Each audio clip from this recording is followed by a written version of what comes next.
Practically every first-person shooter has something of GoldenEye 007 in its DNA. It's arguably the most influential and critically acclaimed example of its genre, ending up as the Nintendo 64's third best-selling release. As its film counterpart, GoldenEye revitalised the cinematic series with a new lead actor and modern sensibilities. Game adaptation did the same in its own medium. Beyond igniting an FPS fire that still rages today, it kicked off a successful and consistent string of James Bond games that were often more interesting than the actual movies.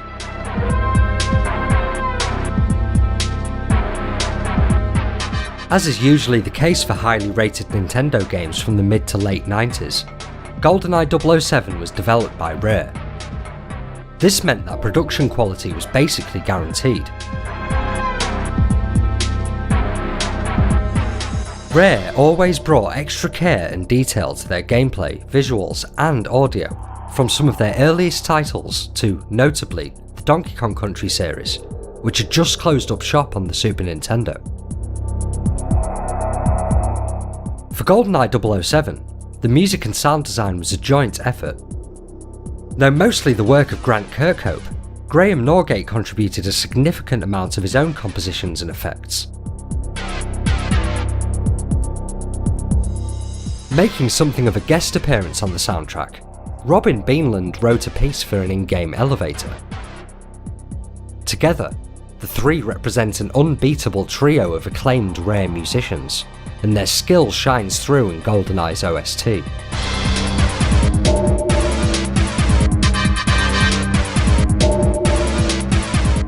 I'm Lee Tyrrell, and this is the Sound Test, where I look in depth into video game audio and music, along with the very people who crafted it. To learn more about the memorable tone that GoldenEye 007 took, I spoke to Grant Kirkhope about his role. It's the third of 4 appearances from Grant in this series, and fans of VGM won't want to miss his previous conversations about Banjo-Kazooie and Donkey Kong. I was unable to schedule talks with Graeme Norgate or Beanland, but I'll try my best to cover some of their work before the episode's over. For Grant, GoldenEye was only his second game at the beginning of his career, and directly following a Game Boy conversion that didn't involve original composition. From that, his involvement in Rare's first N64 shooter came as a pleasant surprise.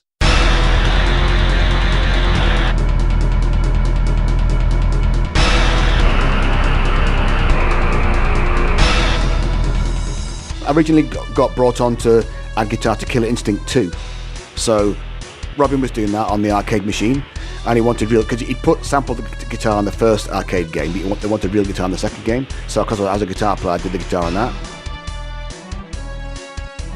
And I can't remember, Graeme Norgate, who was doing GoldenEye and Blastcore at the same time, so I'm really busy on Blastcore. I just got there for about 4 or 5 months. He said, look, can you take over GoldenEye? I'm busy, and I was like, fantastic.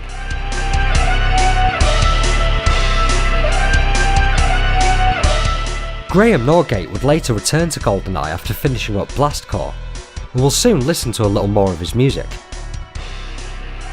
For Grant, the project was a definite step up in his VGM career. It took him from the incredibly limited pens of the Game Boy into a wider world made possible by the N64's hardware. It also allowed him to actually write music, since his debut OST for Donkey Kong Land 2 was based wholly on David Wise's melodies. As exciting a prospect as GoldenEye was to Grant, it also presented certain challenges. I played a metal band for years, right? So I was used to that thing where, writing songs, you've got someone to sing it, haven't you? You've got someone that sings a melody with lyrics. And for me, working in games, the first thing I noticed was I haven't got a singer. How's this going to work? And it took a while for me to understand, to get it working, that you have to write a melody and no one's singing it. You have to play it with something. So that for me was kind of the biggest thing that when I first started, that I didn't realise that was going to be a challenge.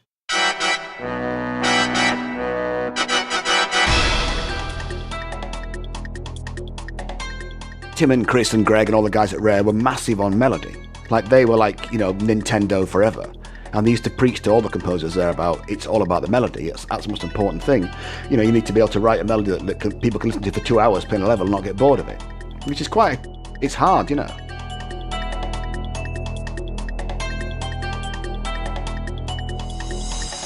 That philosophy has followed Grant to this day. His latest soundtrack, for Mario and Rabbids Kingdom Battle, is a melodic joy from start to finish. You can hear him talk about that very game in the final, 16th episode of this series. But Mario and Rabbids is pure Kirkhope. The nature of GoldenEye as part of a larger franchise required Grant to toe the line between his own creativity and the much-loved pedigree of Bond music up to that point. You're always looking for that melody. I think when it comes to GoldenEye, the thing about GoldenEye is that, you don't need much. The Bond motifs are so strong, they're so brilliant, that you hardly need anything to let people know they're in Bondland, So, apart from the melody itself, just having that chord sequence and some kind of beat behind it was even enough. Like in the pause menu on GoldenEye, just having those chords with that kind of beat, it's just Bond. It just sounds like Bond, just because of that chord sequence. So I think you didn't need that to have to blast it with melody all the time, but when you needed it, you got that fantastic tune to play with.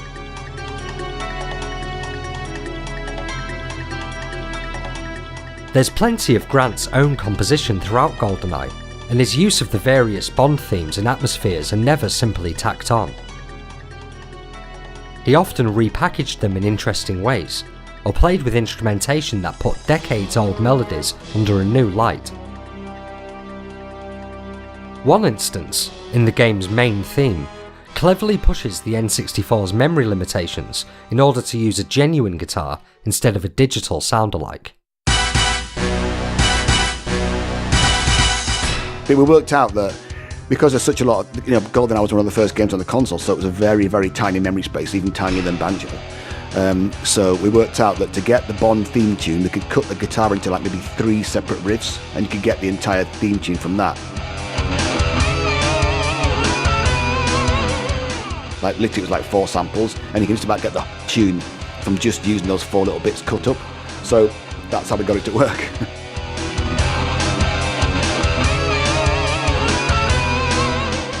Fortunately for Grant, and us listeners who can hear his joy in GoldenEye, having to use Bond themes didn't feel like an obligation.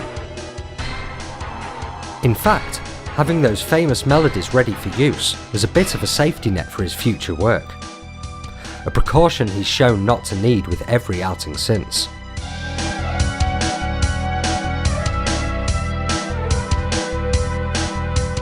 Where some less talented composers would be happy to half-heartedly slap the odd motif on top every now and then, Grant saw it as an opportunity to explore Bond beyond 2 or 3 well-known themes.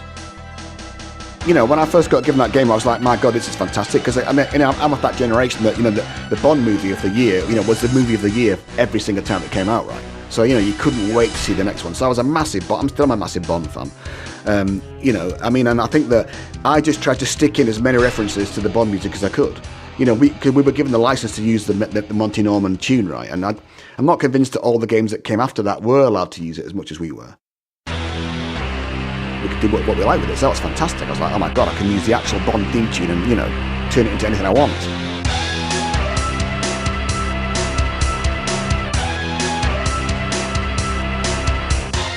Looking a little deeper into the history of Bond films, Grant took influence from the individual themes for each, as well as overarching series-wide motifs. In particular, Frigate, one of the game's most popular tracks, features several different shades. In this instance, where exactly did Grant look to for inspiration?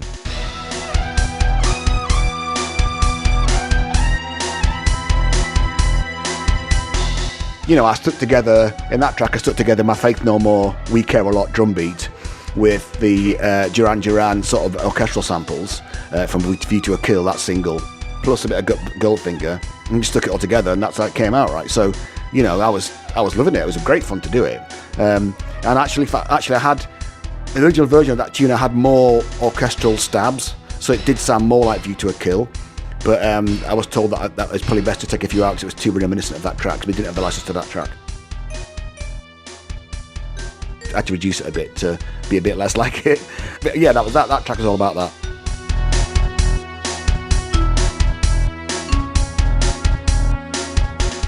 For reference, here's a snippet of Faith No More's We Care A Lot, whose distinctive bass and drum pattern keeps Grant's frigate afloat.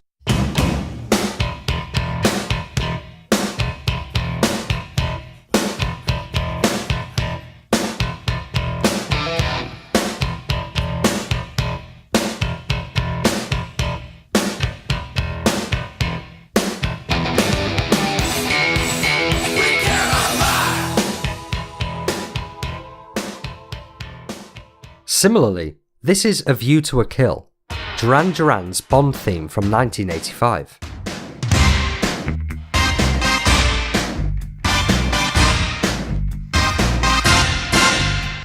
It's clear which elements of these pieces that Grant deliberately chose to reference, and how much he enjoyed mixing them in with his own ideas.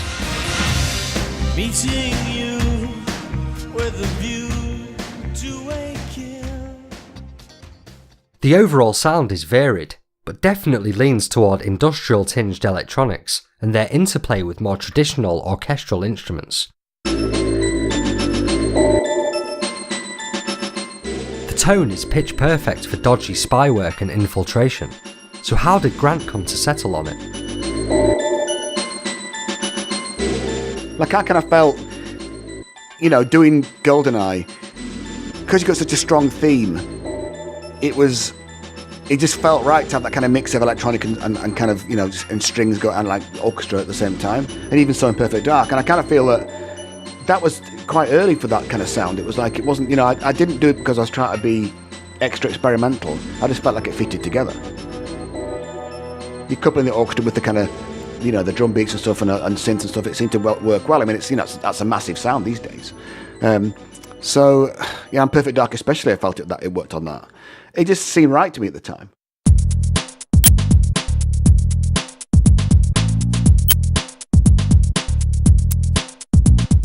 Perfect Dark is considered a spiritual successor to GoldenEye 007.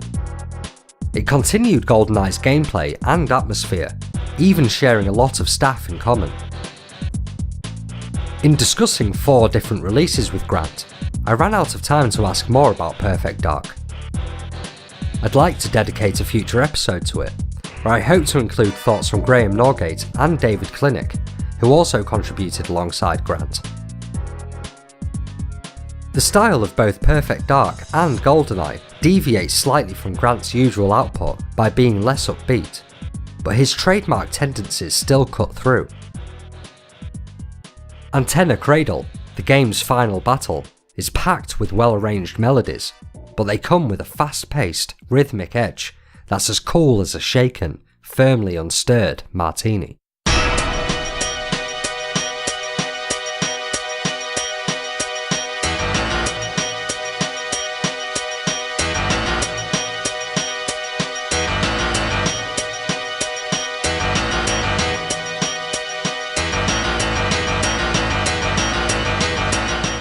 I think with that one, I used to play in metal bands as a kid, right? And on my website, not my website, I've got a YouTube channel that I don't really do anything with, but there's 3 metal tracks on there. And then one of them's called Absolution, or No Absolution, something like that. If you listen to that riff on there, that's the riff that I used for the Antenna Cradle. So I just put that in there and did it, and did it like that.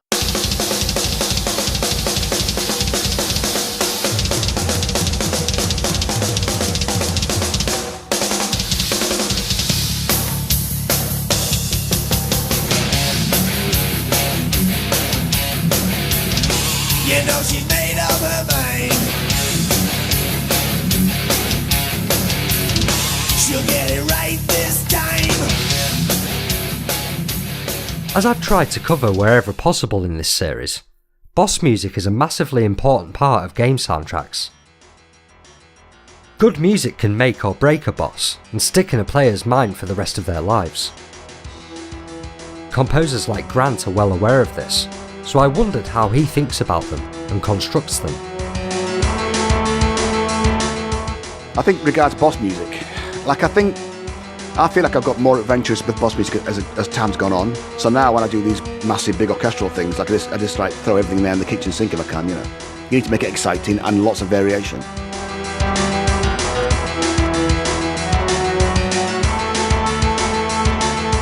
Yeah, I like that kind of, it's a bit like, I kind of think it's a bit like John Williams. Like, I think when John Williams writes his big epic sort of battle scenes or action sequences, he has, you know, I kind of call it his kind of tread water music. So in between the big themes, he's got just this kind of manic music that goes everywhere. There's lots of, you know, millions of ideas in a short space of time.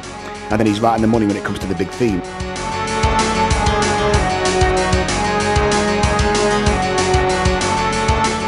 Today, Grant has heaps of boss themes under his belt, and we go into even more depth about them for his Mario and Rabbids episode. Antenna Cradle was his first go at scoring a boss, without David Wise's melodies as a focus, but it has a very similar mindset to his latest big battle tracks.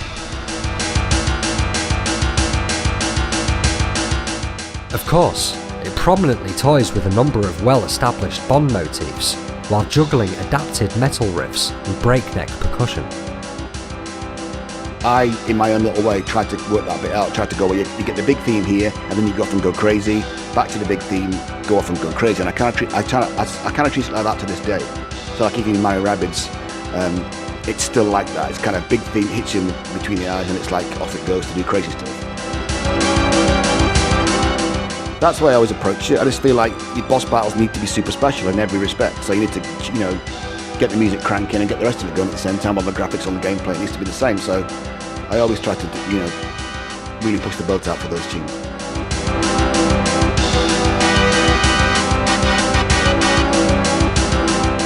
Grant entered new musical territory when he took on GoldenEye, but that wasn't the only area where he had to learn on the job. He shared sound effects with Graeme Norgate too, like the game's many gunshots and explosions. There's a nostalgic feeling to GoldenEye, which comes from a careful ear for how Bond and other action films have sounded over the years. It may even be possible that Rare's FPS juggernaut shares authentic effects that were actually used in the movie series. Back at Rare in those days, right, we had a big sound effects library. You can buy them, they're on CD, right, you know, from studios and stuff like that. And so, you know, you do tend to use, and back in those days, there were old ricochets that were probably in the Bond films or cowboy westerns and all that stuff. So I'm sure, and we used to watch films and we used to recognise gunshots that we'd used, ricochets and all that stuff. So I'm pretty sure it would be in there with the same sound effects CD they used in the 60s, I bet.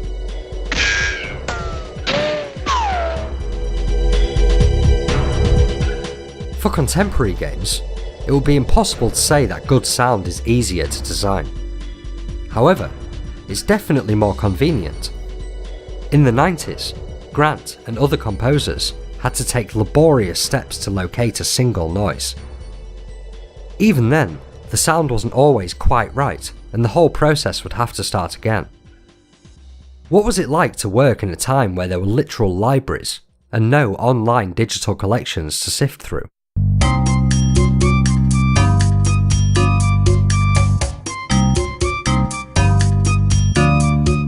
It was a bit weird, like these days people have like great big libraries sat on a server somewhere. You get a search engine, you type in, you know, fart, and it brings up all the farts, you choose the one you like, right? Back at Rare, they didn't have that. So we just had massive catalogues that were like yellow pages directories. You had to go through it and look through every single one. You'd find Gunshot 14, it's on CD 10, track index 2, you have to go and find the CD, put it in the CD player, listen to the gunshot, or don't like that one, right, find another one, go and find the CD, because Dave might have it, or Robin or Graeme will have it, get it off them. And it was such a slow process. So I guess that once you found a few that you liked, you couldn't be asked to look anymore because it was too much of an effort, you know.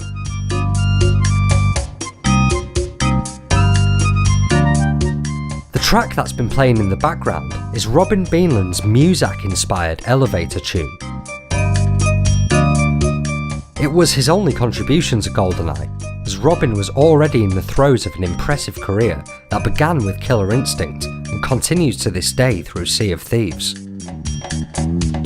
On the other hand, Graeme Norgate provided at least a third of the soundtrack, which he returned to after finishing music for Blastcore. GoldenEye's sound department must have had a revolving door, as Grant departed the project on Graeme's return to work on Dream, the game that became Banjo-Kazooie.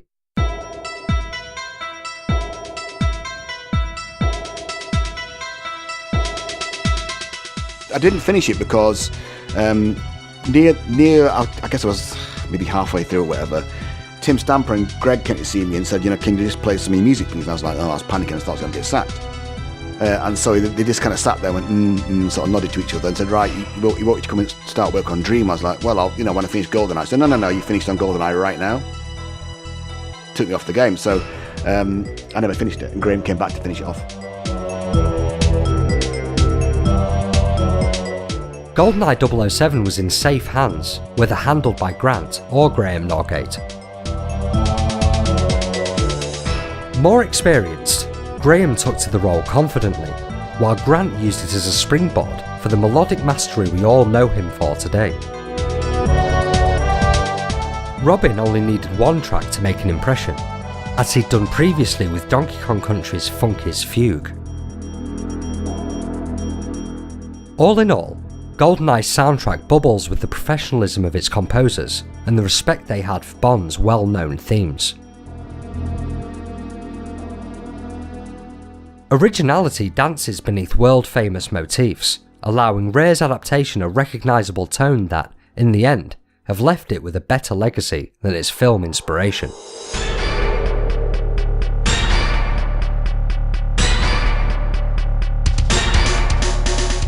I was just that Rare. I'd not been there very long. I was like mega excited to be there. I thought I was in Disneyland. It was just fantastic. And so to get given the chance to do that was just like unbelievable, So I guess my excitement overtook the scariness perhaps of what it could have been like. I just really it's just fantastic to do that. I mean, it was an awesome game.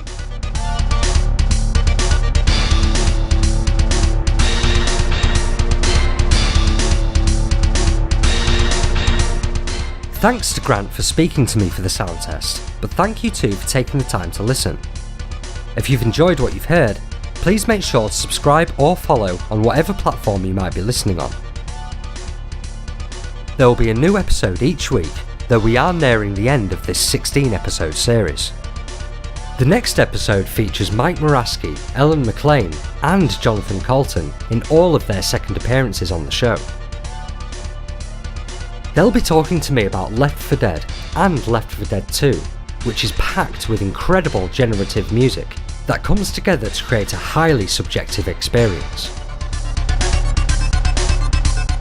All our Patreon supporters can receive early access to this episode for $1, so head on over to patreon.com/_secret cave to pledge your support and hear next week's episode right now. Of course, this doesn't apply if you're already a patron and hearing this episode in advance.